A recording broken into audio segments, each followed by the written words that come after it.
Gotta get going. I'm going to open us in prayer. And we got stuff to do today because I only want to spend one Sunday on chapter 5.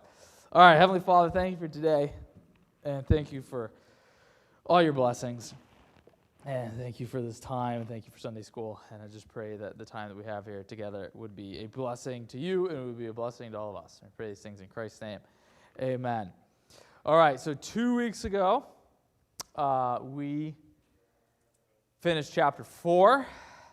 And chapter 4 ends with verse 25, the paragraph here. And Adam knew his wife again, and she bore a son and called him Seth, for she said, God has appointed for me another offspring instead of Abel, for Cain killed him. To Seth also a son was born, and he called his name Enosh. At that time, people began to call upon the name of the Lord.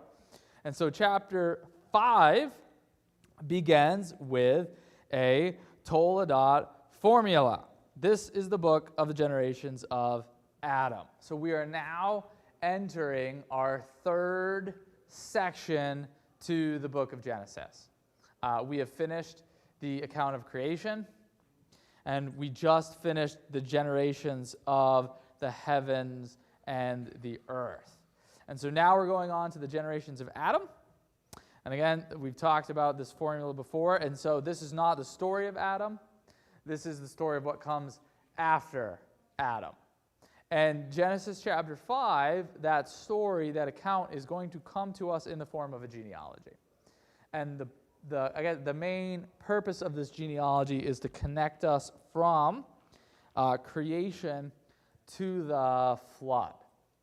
All right, and then there's some stuff to talk about. And so what I want to do is I want to hit a few key points specific from this genealogy, like that the truths that are coming out of this, and then I want to spend some time talking about this genealogy in the context of biblical genealogies. And this is something we've talked about before. I've gone over it in Sunday school. It was a while ago, actually, now I think about it. Chris has talked about it some in service when he did the genealogy of Christ back in the beginning of Matthew, the series that we're doing now. And there's some significant things in those discussions, but I didn't want to rehash those discussions again right now. So what I did is I made a YouTube video, and I put it on the church's YouTube, and I linked it in the Genesis Sunday School playlist. It should be in there before this one. And so if you have missed those discussions that we've had in the past, or you want a refresher, go ahead and check out that video. It's about 20 minutes. And I walk through a bunch of genealogies, talking about it a little bit. And the main point that I tried to make in that video and that I'm reminding you of right now is that when we arrive at a genealogy in the Scripture, especially one coming from the Jewish perspective, which I think is almost all of them, the question that we are supposed to ask, number one, is not what is the historical truth that the author is trying to communicate to us, but is what is the theological truth. Because Jewish authors, scriptural authors, they take historical truth and they put it secondary to theological truth. And they will fudge historical things for the sake of making a theological point. And if you want to see illustrations of that, go check out that YouTube video, okay? And I think we probably have some of that going on here as well, but we'll get to that here in a minute. So first, what are the key kind of connective points of this genealogy? And they're actually right at the beginning, right at the end, and right in the middle. And so we'll look at the beginning and the end, and then we'll look at the middle piece as part of this transition, and that's where I get all this stuff on the board. All right, so you can ignore all this for now. All right, so Genesis chapter 5, verse 1. This is the book of the generations of Adam. All right, when God created man, and that is the word for mankind, he made him in the likeness of God. Male and female, he created them, and he blessed them, and he named them man. That's the Hebrew word for Adam. Okay, that is the word for humanity. All right? All right? And so that is a summary of, Genesis 1 and 2. All right? When Adam, that's now a name, because not only is the name for mankind Adam, that was also the name of the first man. When Adam had lived 130 years, he fathered a son in his own likeness, after his image, and named him Seth. The days of Adam after he fathered Seth were 800 years, and he had other sons and daughters. Thus, all the days that Adam lived were 930 years, and he died. Okay, so what is the important piece to pick out of this paragraph? This paragraph poses for us a question, okay, because it says that when God created man, he made him in the likeness of God, both male and female. But it says that Adam fathered a son in his own likeness after his image, okay? And so Seth is fathered in the image and the likeness of Adam. What about the image of God? And specifically, what did the fall do to the image of God? Okay, so we know that Seth is like Adam. That's why he's born a rebel against God, because Adam was. This question of what happened to the image of God, or what impact does the fall have on the image of God, gets answered for us in Genesis chapter 9. And so that's when we'll get that answer. If you want to know it, just jump ahead and read it. I think it's fairly straightforward. But that's kind of the first piece, okay? Because again, this genealogy is connecting us from the fall to the flood, okay? The second thing that this piece is doing is it's setting the pattern for us for the rest of this genealogy, okay? So we're going to have the historical figure who we're following the line through. We're going to find out how old he was when he had the next person in the genealogy, how many more years he lived after that and had sons and daughters, and when he died, okay? And in that, we find that, and this, again, this is, it pertains to something we talked about before, Adam has more children, sons and daughters, than Abel, Cain, and Seth, okay? They just aren't named for us. And this is going to be part of the repetitive phrase. And so someone asked on Facebook a couple weeks ago, like when Cain was talking to God, it made it sound like there was other people around that were going to kill Cain. And so Cain can either, in that situation, be anticipating the more children that are coming, or it may be at that time that he had other brothers and sisters. In fact, he almost certainly had at least a sister, because he has a wife at that point. And so Adam and Eve probably had other kids. And so there are other people around, and it seems like Adam had a long time to have kids. So they probably had a lot of kids, okay? And when Eve names Seth because God has appointed for her another offspring instead of Abel, it's not that Seth was the third kid, it's that Seth was the first child born after Abel died. And this would have been a significant moment, because this is the first, as far as we can tell from the record, Abel is the first example of a human death. And so that would have been a very significant event. And one of the themes that we see in the Old Testament naming is names coming from these events. And so Seth gets this special mention because he is the child that's named after the first murder. He's the child that is now going to be almost like the levirate heir of Abel. Since Cain has now been rejected and Abel is dead, Seth is now going to take his place as the next in the line.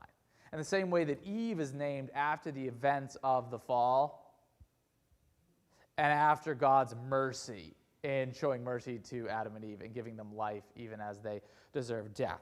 So again, other people going on. Where do these other people come from? Well, Adam and Eve are having more kids, and their kids are having more kids, and everybody's having kids. And this is probably true of all of this line of Cain that we talked about. Cain had more kids than probably just Enoch, and so this is a theme that's kind of rolling through. Chris, let me get the mic. Okay, and I've been told by the people at home that they really want you, when you have this mic, you got to hold it close and talk loudly. It is a solo mic, so you still got to hold it close and you got to talk loudly. Just to back up your point that they were having kids, because the command that God gave them was to be fruitful and multiply. Yeah. And so there's no problem with them having a lot of kids. Okay, so now the other piece, let's jump to the end of the genealogy before we go into the middle of it, is because this gets all the way and the pattern is broken twice. The pattern that's established here in the first paragraph. The first time is with Enoch. We'll talk about that in a minute. The second time is with Lamech. Okay? And so verse 28, when Lamech had lived 182 years, he fathered a son and called his name Noah, saying, out of the ground that the Lord has cursed, This one shall bring us relief from our work and from the painful toil of our hands. Lamech lived after he fathered Noah 595 years and had other sons and daughters. Thus, all the days of Lamech were 777 years, and he died. So this is a break in the pattern. And we get this statement with Lamech, and he's naming his son Noah, because this one will bring us relief. The word for relief sounds like Noah. The name Noah sounds like the Hebrew word for rest. And he specifically references the curse, out of the ground that the Lord has cursed. And that painful toil, that is the third usage of the word for pain that we first see in the fall. The pain that Eve is going to experience in conception and the pain that Adam is going to have to now labor in, that's the pain that Lamech is talking about. And so with Noah, he's making reference back specifically to the fall. And it may be that he is making the statement that Noah might be the promised seed. And it's kind of setting Noah up as the seed of the woman, like the next person who is going to represent the people of God in this conflict between the people of God and the serpent. And so Noah is set up as being we know he's going to be very important, okay, in this echoing consequences that have happened since the fall, such that Lamech, this is the one that's going to bring us rest from the pain that is associated with the curse that's on the ground that God promised.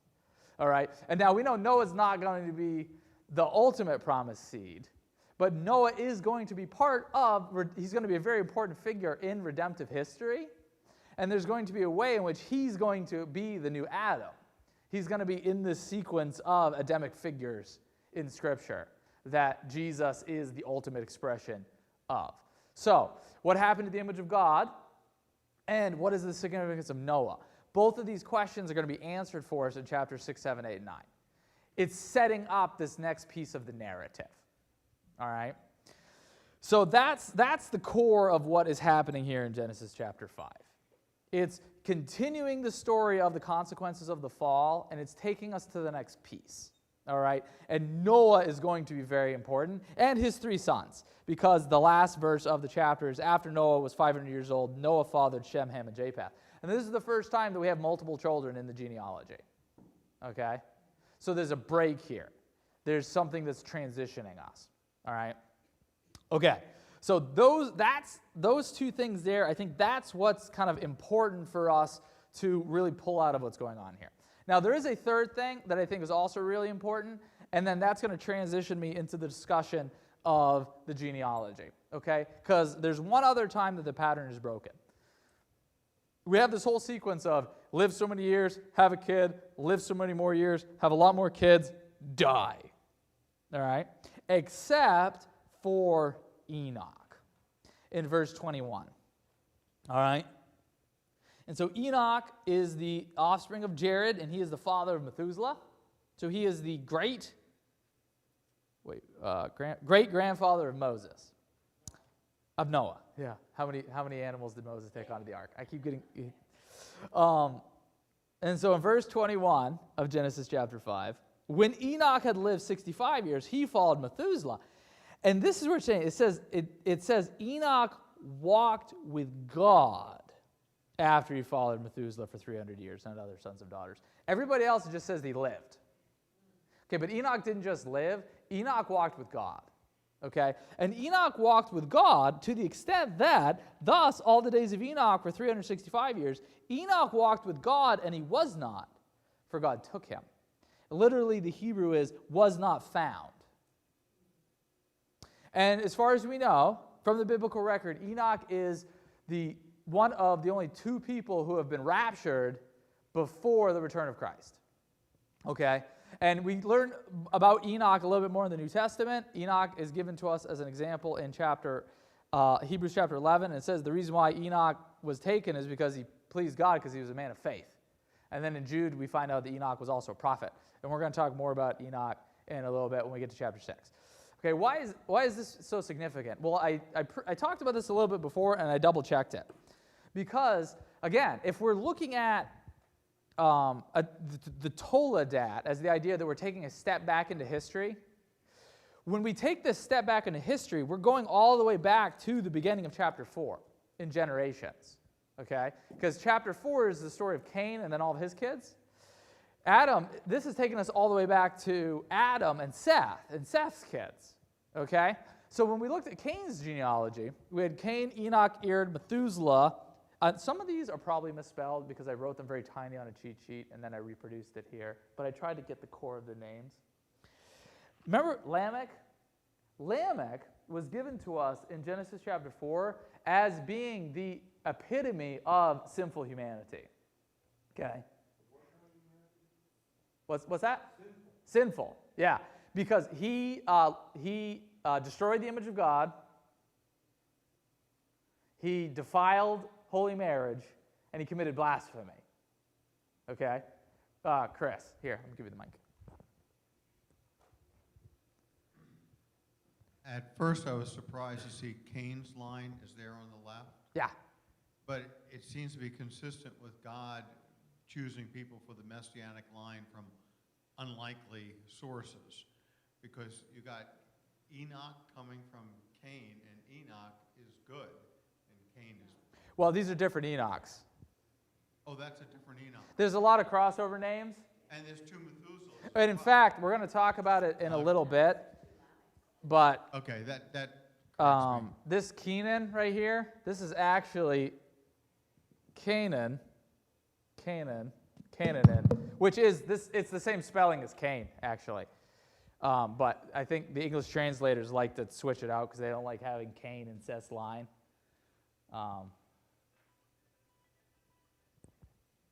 Was this an emergency? Didn't Lamech also murder a guy who hurt him? Yes, yeah, that's the whole defacing the image of God.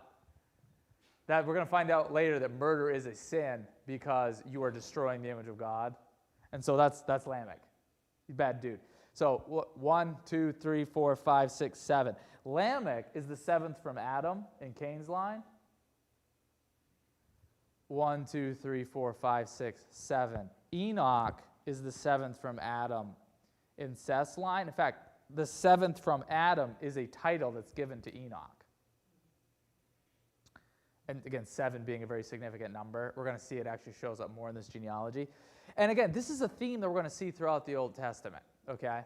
That even when the world is at its most sinful, there's still people who walk with God, okay? Lamech is the expression of sinful humanity as a consequence of the fall.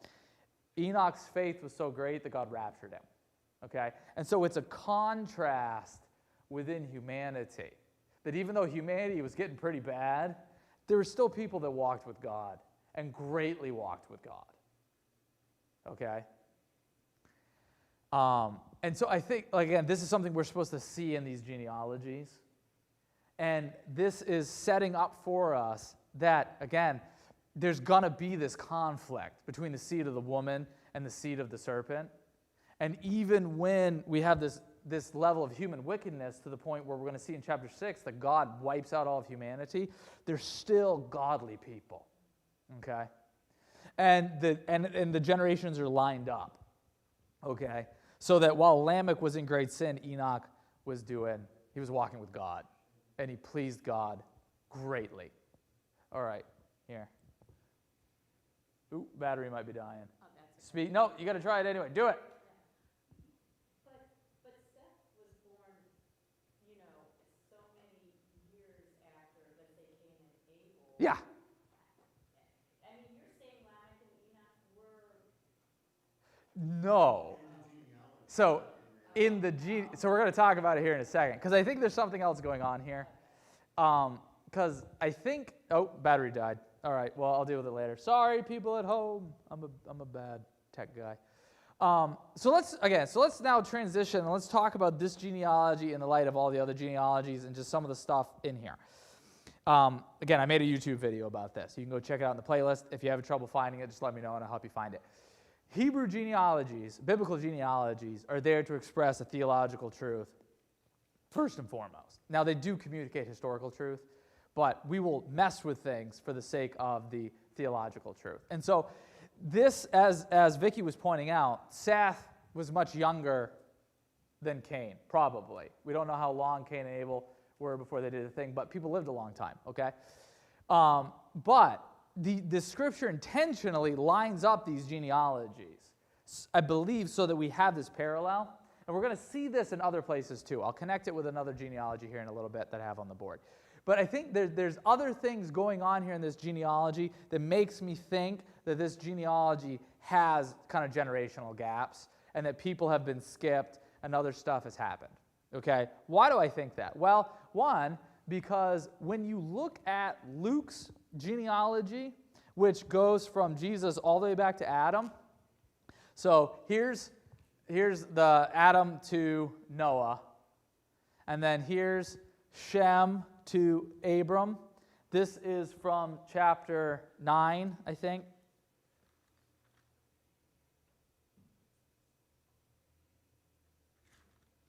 No, it's not. It's from chapter 11. This is from Genesis chapter 11. Okay, and then this is from Ruth, the very last chapter. We'll get to in a bit. Luke inserts a name right here in his genealogy, and it is Canaan. It's actually the same name as this one right here in the Hebrew. There may be other explanations for that, so I don't lean on it too hard, but Luke does have an extra generation in his, for what it's worth. The other thing is when we start, again, comparing this to other biblical genealogies, we start seeing patterns emerge. For example, when we connect it with Cain's lineage, Lamech and Enoch are thematically tied together as the seventh from Adam. And we have the seventh from Adam in sinfulness, and we have the seventh from Adam in faith. When we compare it to the next genealogy in Genesis chapter 11, so between creation and the flood, we have 10 generations, 1, 2, 3, 4, 5, 6, 7, 8, 9, 10. From the flood to Abraham, we have 10 generations. We got 1, 2, 3, 4, 5, 6, 7, 8, 9, 10. In fact, if we start, see here, it also has Noah, and Noah has 3 sons. If we bring Noah in here as being the new Adam, as the creation restarting, we have 11 generations that ends in 3 sons. And in this generation, it's not just Abraham that's mentioned, it's also Abraham and his 2 brothers. And we have 11 generations that end with 3 sons.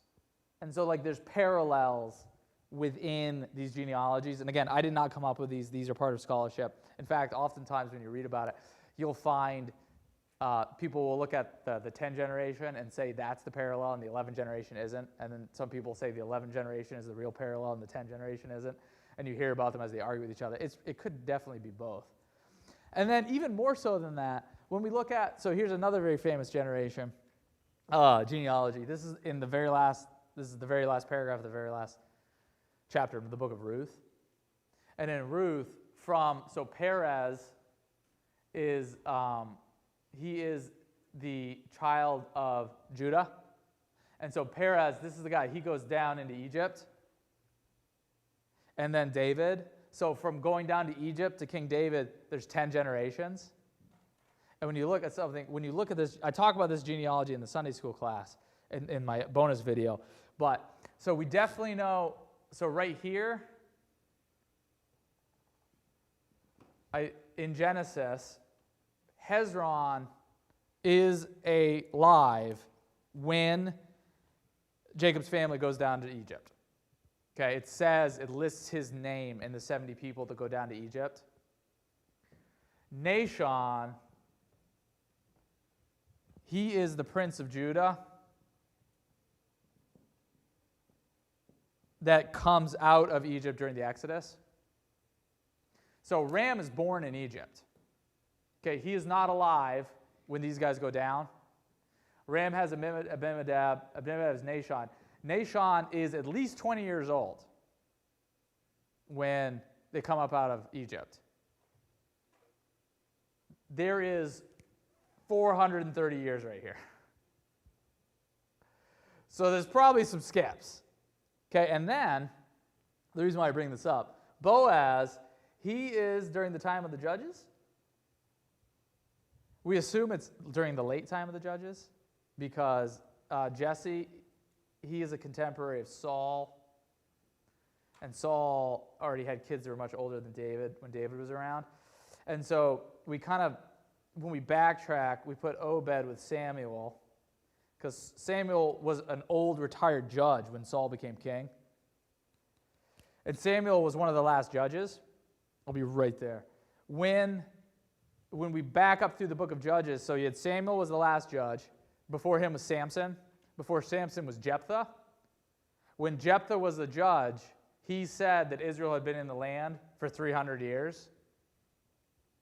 Why am I bringing that up? Because this guy right here, Salmon, he was a contemporary of Joshua. In fact, he was a very young guy because Nahshon was part of the generation that wouldn't go in. And everybody who was 20 years and older had to die. So Salmon, he had to be younger than 20. And so he goes in, and we know he's at the contemporary of Joshua because we find out from Matthew's genealogy, he marries Rahab, the famous lady of Jericho.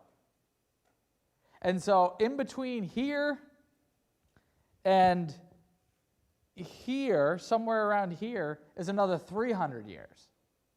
Probably right here, according to Jephthah. And again, this number, 430, 300, these are numbers that come from us specifically from the Bible. The Bible tells us it was 430 years. The Bible tells us it was 300 years. Go ahead, Vicki, and I'll repeat your question for the people at home.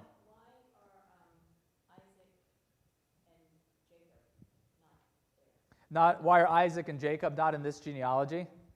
Because I think what was happening here, there's two things. One, because the author was trying to do this 10-generation thing between like these significant events. And the most reasonable location for a skip is right here, in between Salmon and Boaz. When you count 1, 2, 3, 4, 5, 6, 7. They put Boaz at the 7th place in this genealogy. Because, again, when we look at the beginning of Ruth, it says that this account takes place while the judges ruled in Israel. Okay, what is the story of the judges? The story of the judges about Israel's descent into sin. Every man did what was right in his own eyes. But you still had faithful people. Boaz was a faithful man who had faith in God. Just like Enoch during the time of Gedaliah. And so again, this idea of the 7th in the genealogy of the 10 is this. It's a lesson showing that even when Israel is at its most wicked, and this is where when we get to Judges, you'll see it. The whole end of the book of Judges is to show how bad Israel got. Okay, with the story of Dan abdicating their land and going into apostasy, with the story of Israel going to war with the tribe of Benjamin, and also their solution to the problems they caused in their war against the tribe of Benjamin. It's to illustrate to us just how crazy sinful Israel got. But even though, and even within the judges, the progression of the judges, Jephthah and Samson were not godly people. Okay, they were terrible examples of leadership in Israel.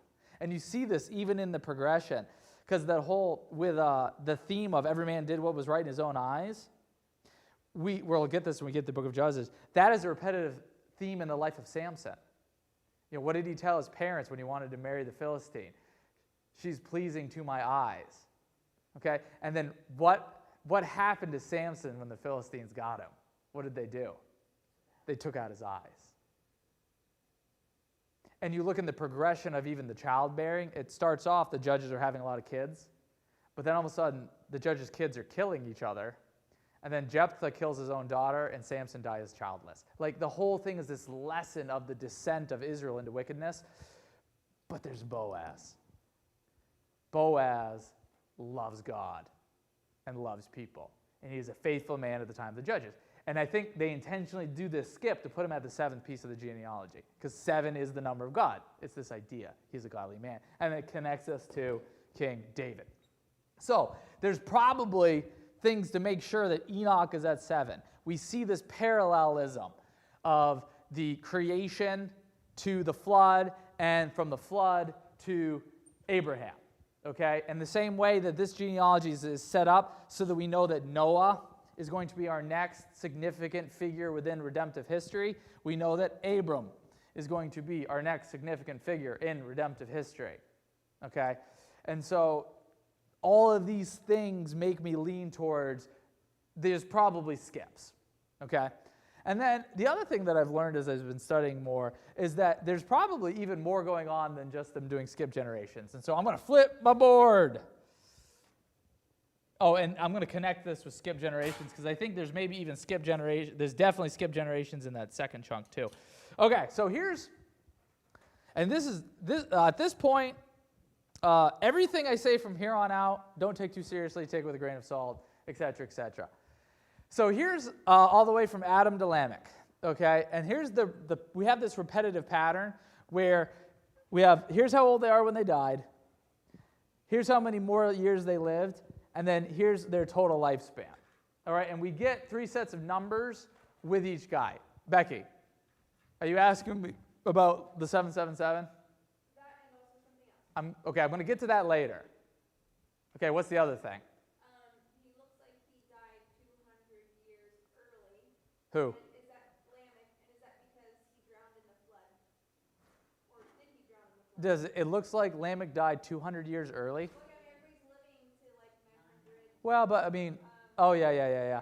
Okay. So if there are no skips around here, so let's just say from like Enoch to Noah, there's no skips. Lamech died before the flood. Methuselah died the same year that the flood happened. If there's no skips. If there are skips, I have no idea. What's interesting to me is depending on these ages and what the skips are and stuff, so when God makes the statement that Noah is the only righteous man of his generation, several of these guys might have still been alive, for what it's worth. I don't know. Philip, nice and loud. Didn't Noah live to like 960 something? No, I don't remember how long Noah lived. 950. 950? Okay. Yeah, Noah lived a long time too. He did. Okay, so why am I talking about this? All right, so I'm a math guy, I'm a numbers guy, I like stats. I find statistical analysis to be fascinating. I'm boring, I know. If we were to just take this grouping of numbers and look at it from a stats perspective, there's some really interesting things, okay? With a few exceptions, every number in this list is divisible by 5. They all end with 0s or 5s. The first exception being Jared. But what's interesting here is, so if 162, and I subtract 7 from that, I get 155. And you find that in all of these, if you subtract 7, then you get a number that is divisible by 5. And the exception being Methuselah, so 775, where you actually, on this one, you have to do it twice. Well, and it may be these other ones, you have to subtract it again, but it's because they added it, it possibly got added here. And it could have potentially got added twice right here. Not 0, 770. And just so the fact that, again, the subtraction number is 7. 7's a very significant number, okay? And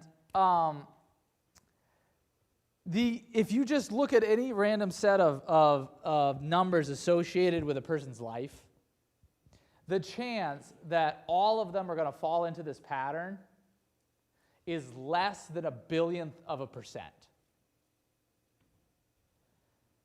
In fact, you go later on in like the kings of Israel, and it tells you how long they reigned, and you get a nice curve, like it's a perfectly even statistical distribution. You get numbers that end on everything, and so the fact that we have 3 sets of these for these people, that it follows for when they had the kid, how many more years they lived, and the fact that it follows for how many years they lived total, probably mean, and we have this thing with the 7, may mean that the author is kind of rounding to communicate theological truth, some significance. So my wife asked me, so Lamech here, he's 777, which is, again, this is like almost the contrast of like the number of the beast being 666. But so Lamech, this Lamech is 777. When we go back to this Lamech, he's associated with the number 77. Because that was, my vengeance will be 77 times. Right, of Cain's line. Because Cain, not this Lamech, yeah, the other Lamech on the other side of the board. The other Lamech, not this Lamech, the other Lamech. Because Cain was associated with the number 7. So we have a 7, a 77, and a 777 that are all associated together. And when you take Methuselah's age of 969 years, and you take that, when you take Methuselah's name and do that whole, take a name and turn it into a number thing that the Jews and the Greeks would do you know what number you get when you convert Methuselah's name into a number? You get 777. Yeah, that's the number of Methuselah's name. So there's things in there. The other one being Enoch. So 365, this one may be a stretch, but you never know with this stuff. It's so confusing. When we look at the Assyrian king list, which is the other document that has information like this from about the same time period, when we look at the 7th from Adam, or the first human in the Assyrian king list, we get a figure who also was taken up into heaven in the Assyrian king list, and that person is strongly associated with the sun and the sun god. And we have Enoch, he was taken up when he was 365, which is a solar year. So there's little things that pop in there that make me think that it is possible that, again, the author here, he decided to not only do these generational things, but he was also trying to communicate to us something through the ages, and he kind of rounded them off. What it is that he's trying to communicate, have no idea. Because even though this was a very common thing, like we see this in the Assyrian king list. In the Assyrian king list, they took the rules and they would multiply them by ideal numbers, specifically 60 to the power 2. And this was something that you would do in ancient genealogies. But I don't know what the ideal numbers mean. That tradition is lost to us by, millennia. But there may be something there. I don't know. And so again, the fact that we see this makes me more likely to think, yeah, the author probably skipped some generations, and that we shouldn't use this to try to math out things. In fact, and this is one I haven't studied it that much. I just hit the tip of the iceberg. So the Assyrian king list is strongly associated with the number 60 because 60 was a ideal number for the Sumerians, because they used a base 5 numbering system and not a base 10 numbering system. And what it was is you had on your hand, they counted by the digits on your finger. It was a base 12 system. So you got 3 digits per finger, and you got 4 fingers, so it's 12. And then they would actually count it by, once, we do like 1, 2, 3, 4, 5, and then we do the thumb, and then we do 6, 7, and we count by whatever. So they would do 1, 2, 3, 4, 5, 6, 7, 8, 9, 10, 11, 12, and then they do the finger and start over. So they do that 5 times. So you'd have 12 by 5 is 60. And that's where we get 60 seconds in a minute, 60 minutes in an hour, 360 degrees in a circle. Yeah, the circle. Yep, it is. Yeah, it's because of the base 12 Sumerian system. Okay, so this is where things get a little crazy. I'm not the Bible code guy, but it's just interesting. Well, 12 eggs in a dozen. Yeah, sure. Yeah, yeah. And we actually use it for degrees, latitude, and longitude as well.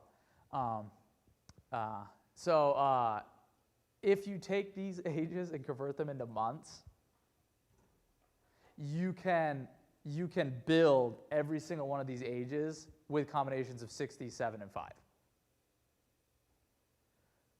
So there may be the author, and again, I feel it's interesting because Matthew, you can talk about Matthew's genealogy in my video. Like, he sat down and he crafted this masterpiece of a genealogy for the beginning of a gospel about the Messiah being the son of David. Okay, like, it's really cool with the 14s and all that stuff. It's possible that this author of Genesis did the same thing, but we have no idea what he was trying to communicate to us because we don't know what the ideal numbers are. We don't know what truths he was trying to communicate, Oh, will it? Okay. Oh, yeah, you're right. Left.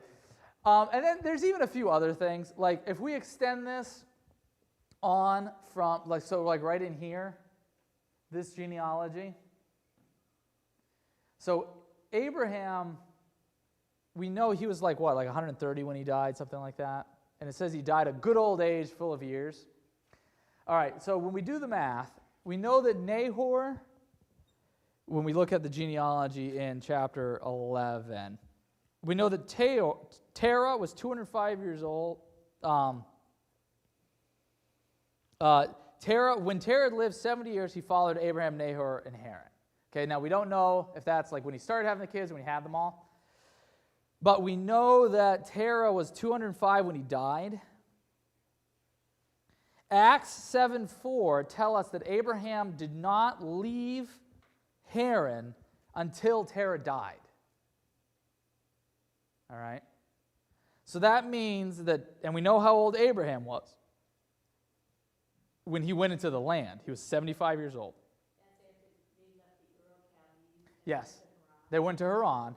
And then when Terah died, Abraham went to Canaan. He was 75.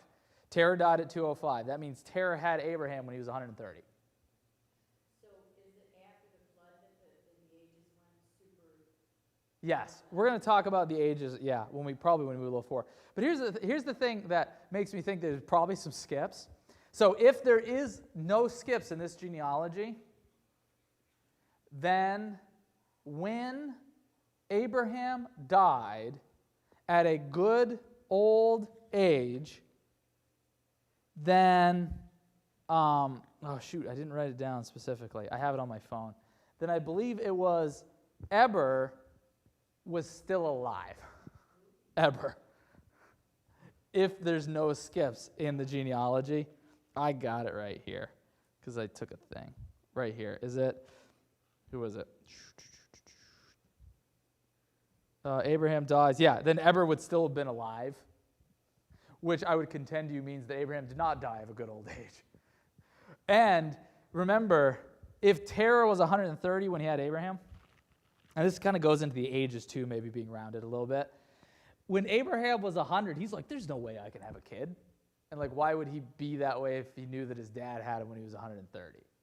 So there's probably skips. There's probably little things with the ages, and these are numbers that the Bible tells us. So, anyway. Don't look at these to try to calculate a historical truth. Look at them for the theological truth, okay? There's always people that walk with God, no matter how simple everything gets, okay? And there's a plan to redemptive history, and there's repetitive things in redemptive history. There's repetitive figures. Enoch walked with God. Noah walked with God. Abraham walked with God. Boaz walked with God. And David walked with God. Yeah. Okay. Oh, Becky and then Vicky. Sorry. Becky, and I'll repeat your question. And like names are significant too, right? Like, Names are also very significant. Yep. I looked up Lamech because there's two Lamechs in there, and it means pauper or to make low. And I think it's interesting that like he's seventh on the sinful side, and he's the epitome of. Yeah. So for those at home, And then you have I have to repeat stuff so people at home hear it. So Lamech means to be brought low or made low. Or pauper. Yeah, and he's the example of how bad people can get. And then you have on the other side, like just the Yep. And humanity becoming so sinful that it had to get wiped out had to start. We're going to find out that Genesis chapter 6 takes another jump back. And so that started before Noah's time. So that's, yeah, all that stuff. And like Noah sounding like rest, I mean, that must be significant. Like it wasn't rest for humanity, obviously, but maybe rest for the planet. Yeah, Noah meaning rest was probably significant. Well, there may also be like because this is kind of like the Noah story and everything. It's almost, we're going to get to in chapter 9, it's almost like a recreation. We're going to start all over again. And so the first epoch of human history ends with a guy whose name is Rest, and it may play into like the Sabbath being at the end and all that kind of stuff. It's kind of one of those I wish we weren't like 10,000 years removed from all this. Maybe we get some more significance out of it, but there's something there. Philip. Why are all Cain's kids so bad, but then Seth's kids so good? Okay, the question was, why are Cain's kids so bad and Seth's kids so good? And my answer to that is we actually don't know that. The only person we know was so bad was Lamech, and the only person we know is so good was Enoch. In fact, I think it's interesting that in this whole line, the only one where it says they walked with God is Enoch and Noah. And when God makes the statement that Noah was the only righteous person in his generation, some of these people were probably still alive. Well, I guess it depends on where the skips are. But Methuselah, he's got 969 years. There's a good chance Methuselah was still alive when God made that. And actually, really, we're going to look at it in societal reprobation. It doesn't even really mean that Noah's 3 sons were righteous, necessarily. In fact, Ham's kind of questionable, And we're going to get into that whole idea of God delivering the righteous person and the righteous person's family. We see it with Lot. And Lot was struggling righteous, actually. We're going to look at it. Societal reprobation. We're going to do a little bit of a rabbit trail. Yeah. Okay. I don't think I really have anything else in Genesis chapter 5. Okay? Again, the first question, what happened to the image of God? That's going to get answered for us in the next book of Generations. And then the other question of what is the significance of Noah? We're going to see that in the next book of the Generations. Okay? And we know that even though humanity is getting greatly sinful, there's still the people of God still exist. God is still saving people, and there's still people that are walking with God. Okay? And that is seen in the story of the genealogies, and then that's going to get seen in this next account of the flood. All right, and then that brings us to Genesis chapter 6, which is the transition to the next Toledot formula, which comes in Genesis chapter 6, verse 9, with these are the generations of Noah. All right, but chapter 6 is also going to take a step back into the story. All right, and it's going to tell us that when men began to multiply in the face of the land, and daughters were born to them, the sons of God saw the daughters of men were attractive, and took as their wives any as they chose. Then the Lord said, My spirit shall not abide in man forever, for he is flesh. His days shall be 120 years. The Nephilim were on the earth in those days, and also afterwards, when the sons of God came into the daughters of men, and they bore children to them. These were the mighty men who were of old, the men of renown. So it tells us that this is when men began to multiply on the face of the land. All right? So somewhere all the way in here. All right? And we've been moving pretty quick. I did the last part of chapter 3 and chapter 4 in one Sunday, and I did chapter 5 in one Sunday. We're not doing chapter 6 in one Sunday. All right? Because we're going to take 2 rabbit trails here in chapter 6. And so in the first rabbit trail, we're going to deal with this question of who are the sons of God? Who are the daughters of men? Who are their children? Who are the Nephilim? What is a Nephilim? And who are the mighty men who are of renown? And that discussion is probably going to take us a week or 2. And this is where we're also going to do the kind of jaunt on Old Testament angelology that I said that we were going to get to here, because I think it connects. okay? And then the next paragraph is where God is going to say that because of the wickedness of man, he is going to wipe out all human life and soulish animal life. And I want to talk about this concept of societal reprobation, and when God brings judgment upon a culture. Because this is going to be a really big part of the story of the people of God. Because we're going to be getting to the conquest of Canaan and also God's judgment upon Israel and sending them off into exile. And then I think it's pertinent as we look ahead into the rest of human history as well, and even to an extent of where we are as a nation. So that I want to lay the foundation for both of those discussions. That'll probably take 3 or 4 weeks, and then we'll go in and we'll hit the entire account of the flood. Okay, and I've been studying a lot of angelology stuff, and so I got some things to share, and a lot of it will be take it or leave it. It's not that important, but I find it to be interesting, and then I think it does lay the foundation for a lot of discussion that we're going to have, because this idea of the Nephilim is actually going to be really important when we get to the conquest of Canaan. And so I want to set that up, and the faithful Jewish communities of the past recognize that. And Genesis chapter 6 to them was intrinsically connected to what the people of God were doing in the conquest of Canaan. And so I want to make that connection that they would have saw. And I agree with them as I'm studying it now. I think it's fine to disagree with them, but I want you to know that it's there and that historical fact exists, and this has been a part of the thinking of the people of God for a long time. All right, Philip. The Canaanites? No, it's a coincidence. The Canaanites did not come from Cain. The Canaanites came from Canaan. And Canaan was a child of Ham, who was one of the 3 sons of Noah. None of Cain's descendants survived the flood.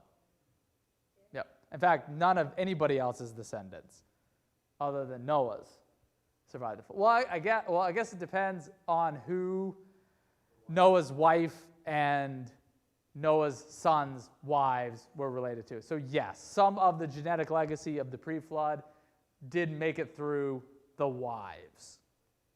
And so if Noah's wife or one of the sons of Noah's wives married someone who was descended from Cain, then some of Cain's descendants, I guess, survived the flood on a technicality.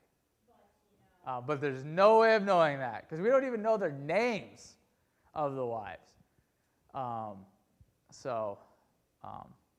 Yeah, there you go. Okay, I'm a few minutes early, which is fine, because I got some stuff to do. Okay, again, I appreciate you guys. Again, and if I'm freaking you out with all this, Josh doesn't take these genealogies literally and all that, I'm sorry. I don't mean to be like that, but I think you have to be open to it. The evidence is overwhelming. Maybe not for this genealogy, but go watch my video where I talk about Jesus' genealogy and David's genealogy and Moses' genealogy, and it's just no way, especially Moses' genealogy, because we get both how many years went by and we get how long people lived, and they just don't add up. So it's just a fact, and we have to be okay with it, that these guys, they did not care about giving us a history lesson. They wanted to give us a theology lesson, because that's what's important, and I think there's probably some of that happening here. All right, so next week, if you have no idea what the discussion about the sons of God is, if you've never heard that before, you're in for a doozy. And if you are familiar with that discussion, you're probably excited, because this is everybody's favorite thing to disagree about in the Old Testament. I took a Genesis class with Harvey Hartman when I was at college. He was a friend of my grandfather's. And every year we had to do 2 papers about the critical issues in the book of Genesis, the things that are difficult to interpret and that people have a hard time with. And he gave us a list. There was probably about 13, 14 things on there. And he said, so for the first paper, half the class would do Sons of God, and the other half would do something else. And then for the second paper, the half that didn't do sons of God did sons of God. And so every one of his Genesis students for one of those papers would write about who were the sons of God. And so he said, I've read more about that than any other subject. And he says, and I'm sick of it. But I know you guys are going to pick it because it's the most interesting one. And we were all like, yeah, you know. And it's a classic. It's a classic. If you don't want to argue about the things that actually matter in the Bible, you argue about this. So we'll do it next week. Go ahead, Vicki. What I don't even, if I had my paper on that, I would probably read it to you. I did my first paper on the sons of God, and I got like a B, and Harvey Hartman marked me down because I didn't use the best source. And I'm like, how am I supposed to know that's the best source? Somebody else had it checked out of the library because we were all doing it at the last minute, and they got to the book before me. I still agree with my original opinion, but I have changed it somewhat because I've learned a lot over the past month about Old Testament angelology and how the first century Jews understood it and language of the Bible and all that kind of stuff. So I'm excited to share it with everybody. So, yep, I'm going to have a good time. I hope you guys will have a good time too. Please, if you're interested at all about this genealogy stuff and you want all those other genealogy, that background, I made the video. If you watch the video and you say, hey, this is useful, Josh, you should do more stuff like this in the future, let me know and I will. I'm thinking of doing another small series because I say I'm a Calvinist a lot, and I think that's important. And so I think I want to make a series about why is that important, what do I mean?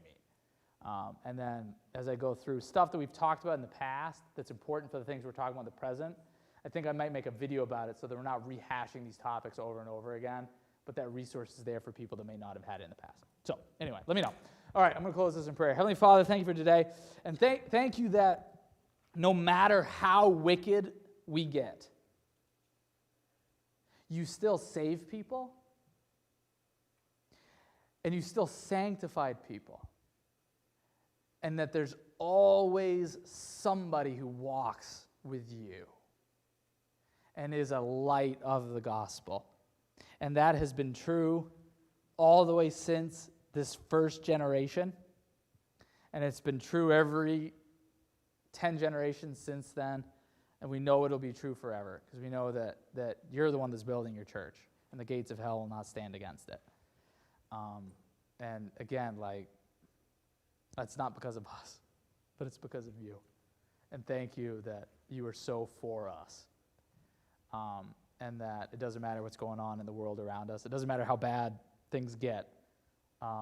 We can have faith and we can please you and we can walk with you and experience all the fullness of that. And as Paul said, as the sinful as sin gets, then grace is even more gracious. And we thank you for it. We pray these things